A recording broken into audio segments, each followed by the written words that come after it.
दरअसल बंगाल में 16 दिसंबर को ड्राफ्ट वोटर लिस्ट जारी होने के बाद 17 दिसंबर से दावे और आपत्तियों वाली प्रक्रिया चल रही है।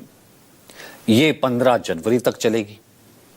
इस दौरान आम मतदाता से लेकर सियासी दल अपने दावे और आपत्तियां दर्ज करा सकते हैं। इसके बाद फाइनल वोटर लिस्ट तैयार होगी, जारी होगी। हालांकि इसकी आखिरी तारीख बढ़ाने की मांग टीएमसी ने अपनी याचिका में की है। सुप्रीम कोर्ट में टीएमसी की ओर से यह याचिका सांसद डेरेक ओब्रायन और डोला सेन ने दी है। इससे पहले खुद टीएमसी चीफ और मुख्यमंत्री ममता बनर्जी चुनाव आयोग की कार्यशैली पर सवाल उठा चुकी हैं। उन्होंने 3 महीने के भीतर मुख्य चुनाव आयुक्त ज्ञानेश कुमार को 3 पत्र लिखकर एसआईआर प्रक्रिया में खामियों और असमानताओं की ओर ध्यान दिलाया था, लेकिन संतोषजनक जवाब न मिला। इसके न मिलने पर अब पार्टी ने कानूनी उपाय अपनाया है।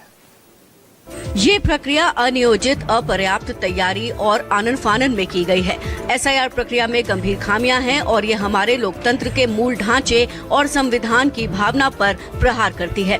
अत्यधिक जल्दबाजी और पर्याप्त तैयारी की कमी के कारण गंभीर खामियां उत्पन्न हुई हैं, जिसमें दोषपूर्ण सूचना प्रौद्योगिकी प्रणाली, असंगत निर्देश और इस कार्य के लिए नियुक्त अधिकारियों का अपर्याप्त प्रशिक्षण शामिल है। यदि इसे वर्तमान स्वरूप में जारी रहने दिया गया तो इससे अपूरणीय क्षति होगी। बड़े पैमाने पर मतदाताओं के मताधिकार का हनन होगा और लोकतंत्र की नींव पर हमला होगा। मनमानी और अनियोजित प्रक्रिया को रोका जाना चाहिए। ममता बनर्जी का मुख्य चुनाव आयुक्त ज्ञानेश कुमार को भेजिए तीसरी चिट्ठी का मजमून है, जो उन्होंने बीते 3 जनवरी को भेजा था। इसका जवाब चुनाव आयोग की तरफ से दिया भी गया, लेकिन जवाब संतोषजनक नहीं होने की वजह से ममता बनर्जी ने इसके बाद सुप्रीम कोर्ट जाने का फैसला किया। और न सिर्फ फैसला किया, बल्कि खुद चुनाव की पैरवी एक आम आदमी की तरह करने का ऐलान किया। ममता बनर्जी ने साफ किया कि जरूरत पड़ी तो खुद जनता की ओर से सुप्रीम कोर्ट में बहस करेंगी। किंतु निजेर अधिकार रक्षार लड़ाई एटा, ए लड़ाई बाँचार लड़ाई, ए लड़ाई बाँचते हबे। आमराও আইনের সাহায্য নিচ্ছি। আগামীকাল কোর্ট খুলবে, আমরাও আইনে যাব। এত মানুষের মৃত্যু, এত মানুষকে যেভাবে হ্যারাস করেছে তার বিরুদ্ধে, এবং প্রয়োজন পড়লে আমি নিজেও পারমিশন চাইবো।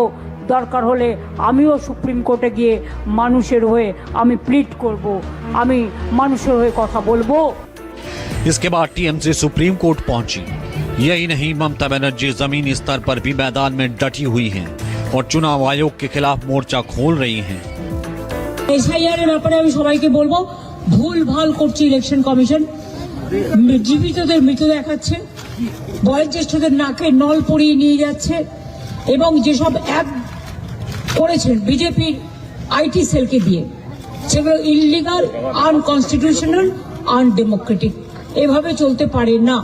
আপনাদের বলবো, আপনারাই ক্রস চেক করুন এবং আপনারা মানুষের পাশে দাঁড়ান। আমার পাশে দাঁড়ানোর দরকার নেই।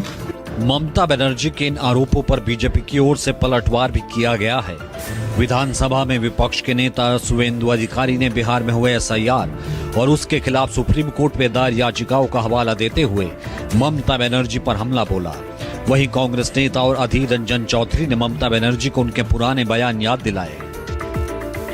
बिहार का वोटर लिस्ट पब्लिश हुआ, एक भी आदमी सुप्रीम कोर्ट में नहीं गया है। चुनाव हो गया है, सुपड़ा साफ हो गया है, इंडी का सरकार भी बन गया है, बंगाल में चल रहा है। अभी कुछ है तो उनको जाना चाहिए, नहीं तो 14 फरवरी का बाद कुछ जेन्युइन वोटर का नाम जो इंडियन है उसका नाम डिलीट हो जाएगा तो विद डॉक्यूमेंट चला जाएगा। ममता बनर्जी उनको लॉयर प्रोवाइड कर देगा। राहुल गांधी सबका ध्यान आकर्षण पहले ही कर दिए थे।